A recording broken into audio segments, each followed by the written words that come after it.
आप सभी लोगों को नमस्कार। मैं एक फौजी आदमी हूँ। बीएसएफ में सर्व किया मैंने। मैं भाग्यशाली इस रूप में रहा कि मैं बहुत छोटा था जब, तो मैं एक जो हमारे शहर में पुस्तकालय था बहुत बड़ा, मैं उसका बहुत छोटी उम्र में मेंबर बन गया था और पढ़ने का शौक़ हो गया मेरे को वहाँ पे। उससे पढ़ते पढ़ते शिक्षा से ही ज्ञान आता है, तो एक अनुभूति ये मेरे में क्रिएट होगी कि ये जो डिग्निटी ऑफ मैन है, अभिव्यक्ति की स्वतंत्रता की आज़ादी, ये जो अभिव्यक्ति की स्वतंत्रता और इंसाफ होना चाहिए, सारी चीज़ें होनी चाहिए, इस तरह का जो मानवता के जो जिसको आज हम ह्यूमन राइट बोल रहे हैं, ये मेरे बचपन में मेरे क्रिएट हो गया था उस समय में। बाद में फोर्स में चला गया मैं, तो वो दिमाग सेट रहा मेरा। मैं आपके साथ वही चीज़ साझा कर रहा हूँ।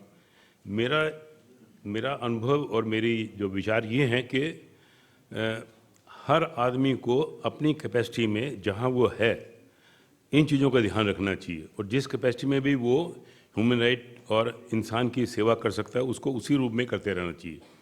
तो जैसे मैं फौज में गया, तो मैं फौज में बहुत सारी चीज़ें, मतलब फोर्स है, ताकत है, गोली है, बारूद है, मार देना है, जान से मार देना है टेररिस्टों को, ये सारा कुछ मारकाट सारा कुछ भरा हुआ है ना फौज में। लेकिन एक मेरा ये रूप रहा, दूसरा मैं ये इस चीज़ को मैंने हमेशा ध्यान में रखा। मैं वही चीज़ आपके साथ साझा कर रहा हूँ।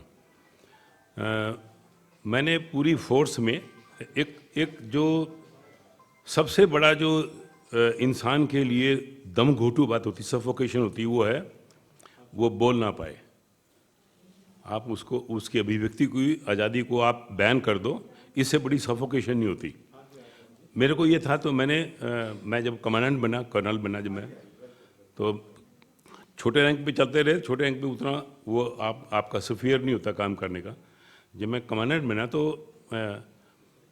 सबसे पहले मैंने ये किया, एक फौज में उसको बोलते हैं दरबार लेते हैं, मतलब सारे फौजी, सारे लोग जो जवान सारे एक होते हैं और 1-to-1 इंटरेक्शन होती है, तो उसको सैनिक सम्मेलन ही बोलते हैं। तो वो लिया मैंने सारे जवानों को बताया कि सबसे पहले मेरा पर्सनल नंबर नोट करो, मेरा टेलीफोन नंबर ये है। जब मोबाइल आ गया तो मैंने मोबाइल बोला, मेरा मोबाइल नंबर, सारे लोग नोट करो। अब मैं आपको ये बोलता हूँ कि आपके घर में आप लोग मेरे लिए सेवा करते हैं। मैं तो बॉर्डर पे नहीं सेवा करता, मैं कोई ड्यूटी तो थोड़ा देता हूँ बॉर्डर पे जाके। तो आप लोग पूरा बॉर्डर की सुरक्षा करते हैं पूरा। जब मैं जैसे JNK में रहा तो मैं एयरपोर्ट कमांडर था, मैं पूरे एयरपोर्ट को गार्ड करते थे, बचाते थे, टेररिस्टों से लड़ते थे। आप लोग करते हो, तो आपके घर में कभी कोई कहीं भी छोटी सी भी कहीं दिक्कत आती है तो आप वो प्रॉब्लम मेरे को बताएंगे। मैं आपके घर का पूरा ठेकेदार हूँ, आपके घर की शांति के लिए मैं हूँ, आपके सब रिश्तेदारों के लिए। तो मेरे को कुछ बोला भी कि ऐसे डायरेक्ट नहीं होना चाहिए जवान के साथ, अच्छा नहीं होता। मैं कहा नहीं, मैं इन चीज़ों को नहीं मानता, मेरा 1-to-1 डायरेक्ट होना चाहिए। और उसका इतना ज़्यादा हुआ, मैंने 8 साल बटालियन कमांडर की। 8 साल के 8 साल, अब देखिए फौजी आदमी क्या होता है, बंदूक रखता है, बंदूक में गोली होती है, और हफ्ते में 3 दिन दारू पीते हैं, ऑफिशियली दारू, मतलब रम सर्व होती है, एक पार्ट ऑफ डाइट होता है वो। तो जो आदमी रम पीता है, शराब पीता है, बंदूक और गोली रखता है, वो शूट आउट भी करेगा, कभी होता रहता है, आप सुनते रहते हैं, फौजी ने वहाँ गोली मार दी, 3 आदमी मार दिए सबके। मेरी 8 साल की सर्विस में एक इंसिडेंट नहीं हुआ, एक भी इंसिडेंट नहीं हुआ कि कहीं किसी ने कोई ऐसा कुछ किया। दूसरा था छुट्टी जाने के टाइम पे, मतलब उसका घर, उसके अधिकार हैं अपने परिवार का सुरक्षा करना, पालन पोषण करना, उसको समय पे छुट्टी मिलनी चाहिए बेचारे को। ये बहुत बड़ा चलता रहता है ना, फौज में छुट्टी। तो मैंने सारों को बोल दिया कि जिसको जो जितना जब चाहेंगे आप, उसी वक्त मेरे जूनियर को बोल दिया, अर्जुन को, जब जो चाहेगा उसको छुट्टी दे देनी है, कभी भी रोकना नहीं है। और जब छुट्टी जाएगा तो मेरे से बात करके जाएगा। तो जो भी छुट्टी जाता था, 2 महीने की छुट्टी हुई, मेरे पास आया, इंटरव्यू होता, मेरे से जाने के बाद वो चला जाएगा। फिर वो बोलता तो कि मैं उसको यही बोलता था, देख तूने 2 महीने की छुट्टी दे ली, तेरा काम कितने का सच सच बता। कहते मेरे को फसल काटनी है, ये करनी, कितने दिन लगेंगे? 20 दिन लगेंगे प्रति। ठीक है, 20-25 दिन जब काम हो जाए तो वापस आ जाना, मैं तुमको गारंटी देता हूँ, मैं तुम्हारे को फिर भेज दूंगा जब तुम काम पड़ेगा। तो उससे से क्या हुआ, सब में विश्वास हो गया कि जब हम चाहेंगे तब छुट्टी मिल जाती है। तो आप हैरान होंगे, मेरे 8 साल में मतलब तो 13-14 केस हुए 8 साल में, छुट्टी से लेट आना है ही नहीं, कोई नहीं, जो भी जाएगा छुट्टी से पहले आ जाएगा और आके अर्जुन को रिपोर्ट करेगा, मेरे को बताएगा कि मैं ये करके आ गया और अभी मेरे को दिसंबर में छुट्टी चाहिए 20 दिन की, जब मेरे बेटे का ये कर रहा था, मैं कैसे कर लेना। तो ये जो सफोकेशन जो थी, ये बेसिक मानव अधिकार है, उसको उसके परिवार की सुरक्षा के लिए मैं जिम्मेदार हूँ। तो मेरे को ऐसी व्यवस्था उत्पन्न करनी चाहिए। मैं जिस कैपेसिटी में था उस कैपेसिटी में मैं मानव अधिकारों का वो करता रहा। मैं ये मानता हूँ कि परमात्मा की मानव जो है वो श्रेष्ठ कृति है और सारा संसार की जो सहूलत और जो समाज बनता है वो मानव से ही बनता है, श्रेष्ठ मानव से बनता है। और श्रेष्ठ मानव जब तब होता है जब उसको ये हमारे में ये अंदर से एक जागृत हो, मानसिकता हो कि हर एक आदमी को अभिव्यक्ति करने की स्वतंत्रता हो, उस पर जोर जबरदस्ती ना हो, उस पर कोई जुल्म ना हो, अगर कोई जुल्म हुआ तो उसको इंसाफ मिले और उसको अपने ढंग से जीने का अधिकार होना चाहिए। तो मैं अपनी एक छोटा सा और करके मैं अपनी विराम दूंगा। फौज में जैसे होता है, मैं जैसलमेर में था, उन दिनों में जूनियर था, कैप्टन रैंक में था मैं। तो मेरे को किसी ने बताया कि वो फलां जगह में एक आदमी स्मगलर है, वो भेड़ बकरियाँ पार करता है चुपके चुपके। उन दिनों कोई फेंसिंग वगैरह कुछ नहीं होता था, ये 80 की बात है, 1980 की बात है। तो वहाँ पे आवाजाही खाली ऊँटों पे होती है, तो 7 घंटे चलने के उस गांव में पहुँचा जाता है। तो मैं 7 घंटे ऊँटों में बैठ के अपना लेके गया वो पूरा वहाँ जाके, जैसे नौजवान थे उस साले गालियाँ निकाली उसको, ये तुम स्मगलिंग करते हो।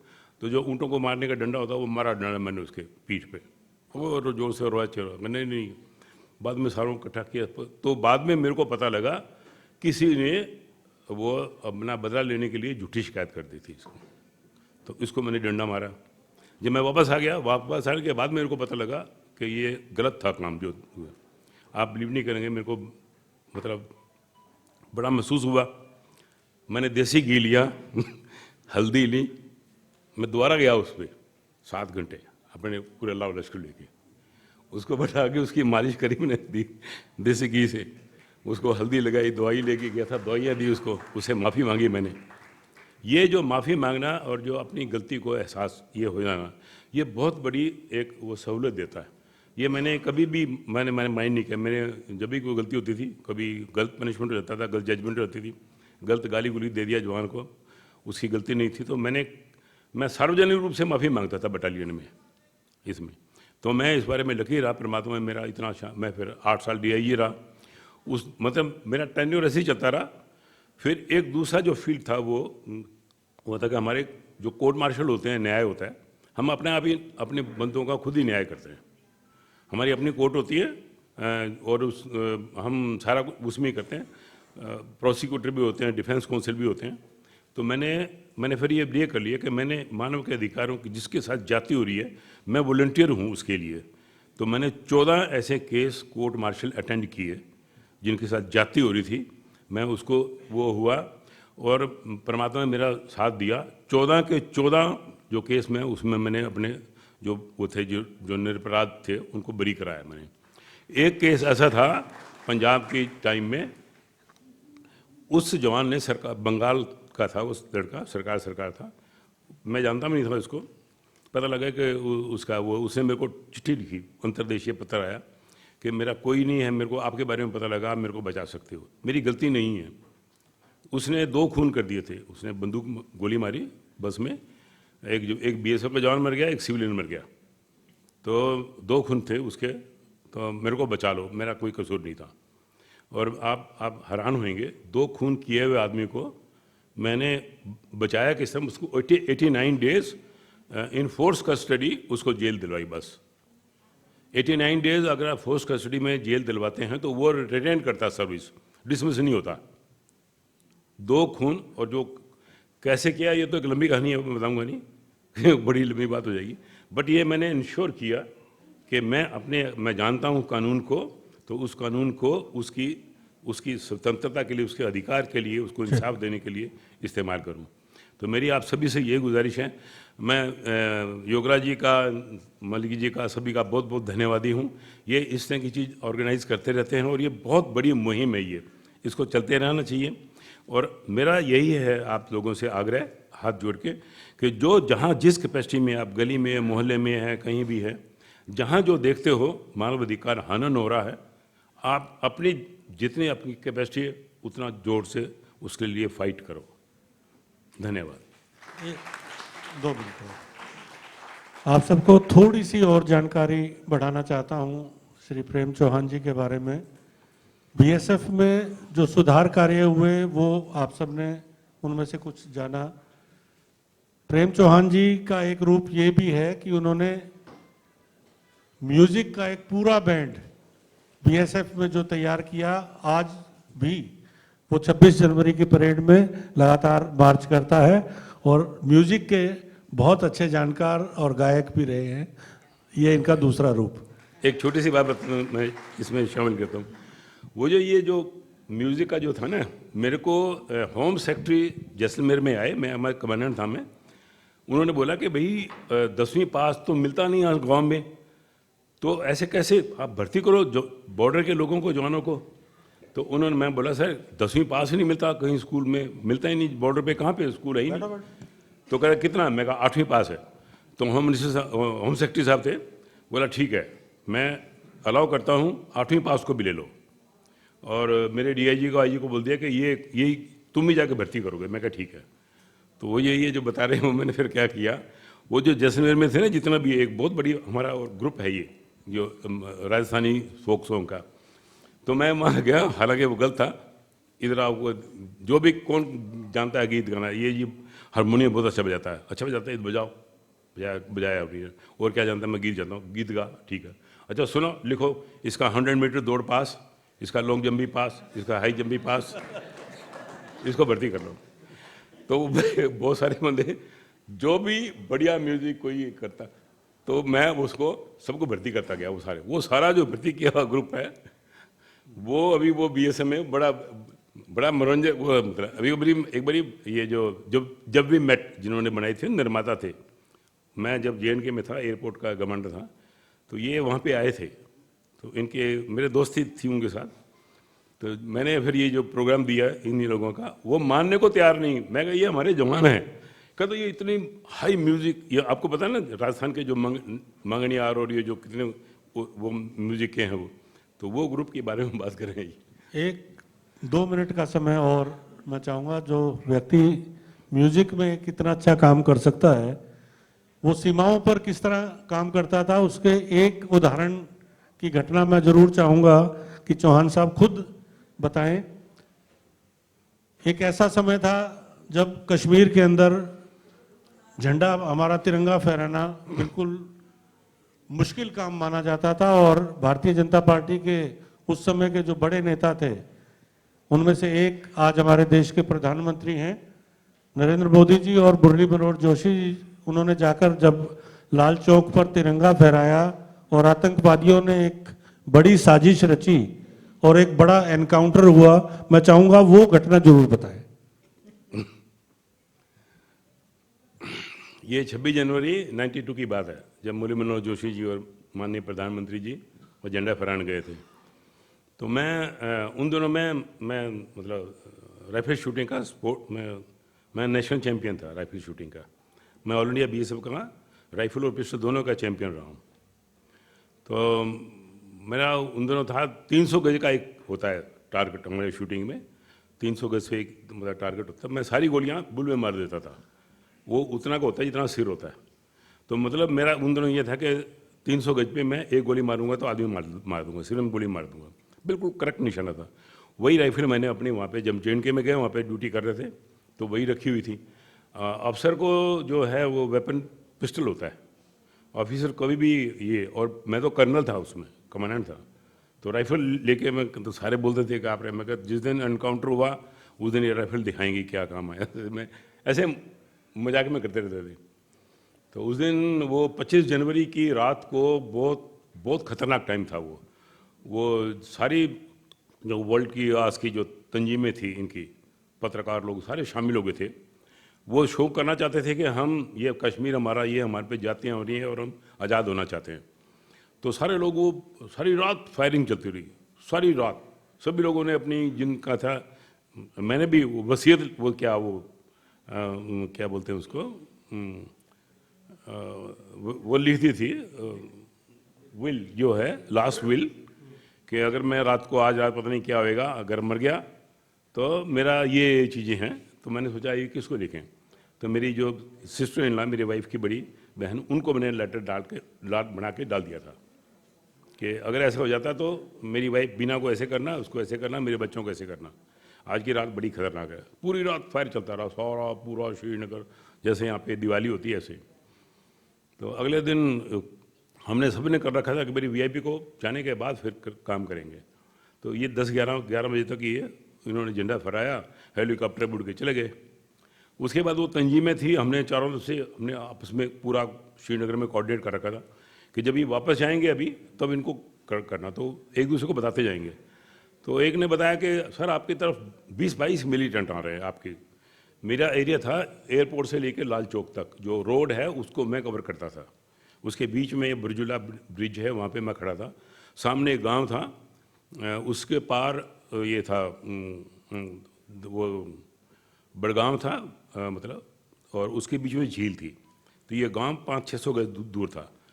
तो बोला उस गांव की तरफ मैंने देखा, मैं कहा मिलिटेंट आ रहे हैं देखो जरा। तो ओपी जो था उसने बताया दूरबीन से कि सर वो सामने गांव में देखो, वो देखो, वो काले काले दिखते हैं ना ऐसे चलते हुए आदमी, वो मिलिटेंट हैं देखो 22, मैंने गिने हैं 22 हैं। तो मेरे पास हमने सारे वो लोग डिप्लाई कर रखे थे, आदमी नहीं थे। तो एक तो मेरा आदमी था साथ में, एक मैं, एक वो, दो, और एक मैंने वो LMG होती है, उस पर 2 आदमी होते हैं, एक LMG-1 एक LMG-2 हेल्प करने के लिए। मैं कहा तू क्या कर रहा है, चल। मैं कहा तू यही कर रहा सामान, इधर आ बाहर निकल। उसमें मैं कहा तू क्या कर रहा है, एक सरदार था लड़का, जी मैं छुट्टी जाना है। वो मैं कहा छुट्टी तू जानू, मैं तेनों इधर आ, तू मेरे नाल चल, पहले इसको राइफल दो, तेरे इसको छुट्टी दे दो। तो उसको ले लिए साथ में ली। ऐसे मैंने 4 आदमी लिए, हम 5 आदमी थे टोटल। तो जो उनमें मेरे जो कमांडेंट जो थे वो ऑल इंडिया के बास्केटबॉल के कैप्टन थे, वो स्पोर्ट्स के थे, वो उन्होंने कभी आए नहीं थे। वो एक दिन पहले ही आए थे वहाँ पे ड्यूटी पे।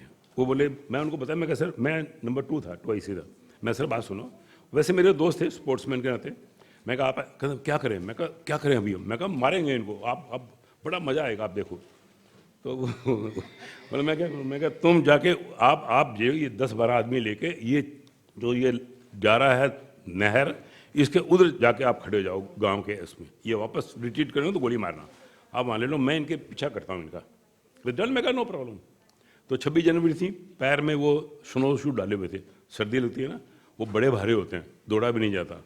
अभी वो हम गए थे, उसमें मिलिटेंसी शुरू हुई थी, और मैं पंजाब की मिलिटेंसी और शाम के तो मेरे को तजर्बा था, वहाँ अलग थी बात। तो मैं मन में सोचा कैसे करेंगे, तो मैं उनको 5 बोला, मैं कहा आप सुनो, वो सामने 50 गज देख रहे हो, हाँ वहाँ दौड़ के जाके लेट जाएंगे, ठीक है, और ऐसे जिग-जग दौड़ेंगे, हम ये जिग-जग दौड़े और लेट जाएँ। फिर थोड़ा सा सांस आए, मैं कहा अभी वो जो 50 गज आगे देख रहे हो, वहाँ एकदम भाग के जाएंगे और लेट जाएंगे। हम एकदम भाग के जाएँ, वो फायर कर रहे हैं, भाग के जाएँ हम लेट जाएँ, और फिर भाग के जाएँ फिर लेट जाएँ। फिर 300 गज तक पहुँच गए गाँव के बाद, वो गाँव में आके फायर शुरू कर दिया था। तो मैं बोला सांस चढ़े हो सारों के, हमको 300-400 गज के करीब दौड़े थे। मैं कहा कितनी दूर रह गया, तू बता कितना, 300। तो तू कितना 300। एक ना हम एवरेज ब्रैकेटिंग करते होते डिस्टेंस के लिए, मैं ठीक है 300, मैंने 300 लगाया इस साइड। मैं कहा अभी बात सुनो, पिछले दिनों एक एनकाउंटर हुआ था BSF का, जिसमें BSF वालों ने खूब गोलियाँ चलाते गए, सारी गोलियाँ खत्म हो गई, और जब खत्म हो गई तो मिलिटेंटों ने उनको घेर लिया और उनकी आंखें तक निकाल दी थी, बहुत मारा था उनको, पकड़ के सारों को मार दिया था। तो वो दिमाग में था, मैं कहा बात सुनो, एनकाउंटर पता नहीं कब तक चलेगा, तो तुम लोग यूँ ही मारोगे फालतू में, तुम लोगों में से फायर कोई नहीं करेगा, फायर मैं करूँगा खाली, कोई नहीं करेगा, मेरे को बताते जाओ कहाँ कहाँ पे है, कोई फायर नहीं करेगा। बोलो ठीक है। तो वो एक बोला सर वो देखो गली में आता भाग के मारता, वो एक देखो सामने। तो मैंने फिर निशान लिया भी अभी आएगा तो इसको मारेंगे। जैसे वो आया मैंने ठक मारा, वहीं गिर गया वो। मैं कहा गया वो तो एक बोला सर वो छत पे बैठा फायर कर रहा है, तो एक छत से वो फायर होता है ना, एक धुआं उड़ता पता लग जाता है। तो मैंने अनुमान लगाया कि इसकी राइफल ऐसे है तो इसका सिर यहाँ पे होएगा, ये ऐसे लेट के मार रहा है, तो यहाँ गोली मार। तो मैंने एक मारा, तो एक और मारा, वहाँ से बंद हो गया फायर। ऐसे मैंने कोई 7-8 गोलियाँ मारी टोटली, तो वो जो दिखते दिखते बंद हो गए। तो बंद हो गया, कहते बंद हो गया फायर बंद हो गया। तो वो जो लेफ्ट मोस्ट था वो बोला सर वो तो भाग गए। मैं क्या हुआ? कहता वो देखो तो वो किश्ती में लेकर भागे वो तो वो गांव के पीछे वो था झील, वो बड़गांव की तरफ जाती हुई। तो मैं भाग के उधर गया, जब हम एक नाले में लेटे हुए थे ऐसे, तो वहाँ जाके देखा मैंने, तो वो किश्ती में ऐसे ऐसे करके जा रहे थे। तो मैं बोला कितना 100 गज और डिस्टेंस? तूने बोला 400 लगाया मैंने शिस्त लेके। फिर मैंने किश्ती पे 19 राउंड फायर किए, तो वो चलती गई किश्ती, थिन होती गई, हमको नहीं पता लगा। उसके बाद वो कमांडर को मैंने बुला लिया, हमने सारे संभाले। 4 लोग डेड थे वहाँ पे, 8 वेपन मिले, एक रॉकेट लॉन्चर मिला, और हमने सोचा 4 ही मरे हैं। तो हमने बड़ी खुशियाँ मनाई, चलो मार दिए, मिलिट्री मार दिए, बहुत बड़ा एनकाउंटर हो गया, ये हो गया वो हो गया। हम सारे वो कर करा के वो ये हुआ। अगले दिन पता लगा पुलिस ने, जब ये वो उसमें शामिल है, 8 लाशें झील में से निकाली इन्होंने। तो ये पहला एनकाउंटर है जिसमें आप देखते हैं ना, एनकाउंटर आर्मी के चलते हैं, तो एक कैप्टन मर गया, 2 आदमी मर गए, जवान मर गए, 3 मिलिटेंट मार दिए, दोनों तरफ कैजुअल्टी होती है।